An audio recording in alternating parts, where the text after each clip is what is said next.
Well, yeah. I saw him in WCW, so like, but it's the He same always thing. did it different ways too. Like The he'd Walls do of like a Jericho was Boston more like a Crab, traditional Boston Crab. My favorite was the Lion where Tamer he's with the knee on standing. the small of the Yeah. back standing. That's the coolest Boston Crab variation I've ever Yeah. seen.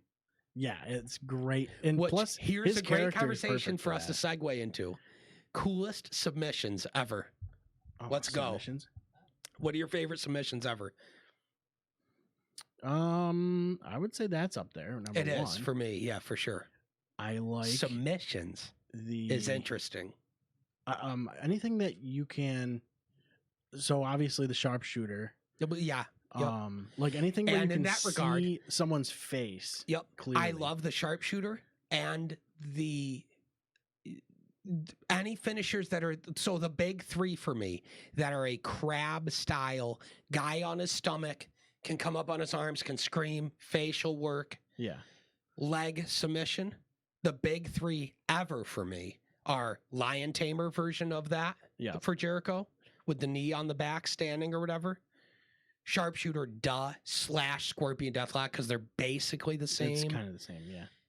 Well, what's the difference? Texas Cloverleaf is the other one. Oh, yeah. Yep, and that's probably my favorite of the three. And I love when Drew does it because he does the variation where he sets it up first, latches it, lifts the guy up, steps over him into it. Yeah. It's so nasty. It's like a deeper it's so good, dude. I love the Cloverleaf. Mm-hmm. Dean Malenko, man. Yeah, he was incredible. He was unbelievable. I really like the ankle lock.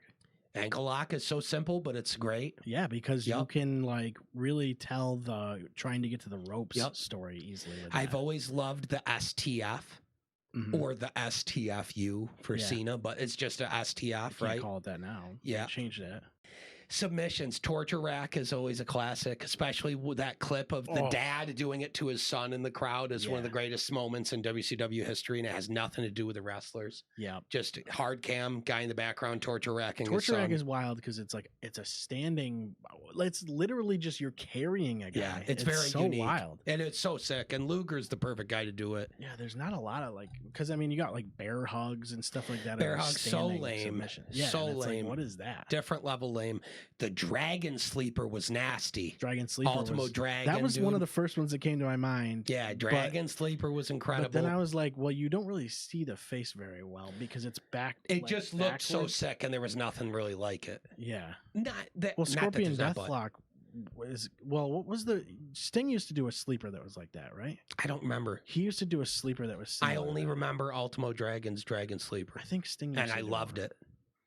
Yeah, there's a lot of cool, like, even just the like Mexican surfboard stretch. Eddie used to do it all the time. It was nasty.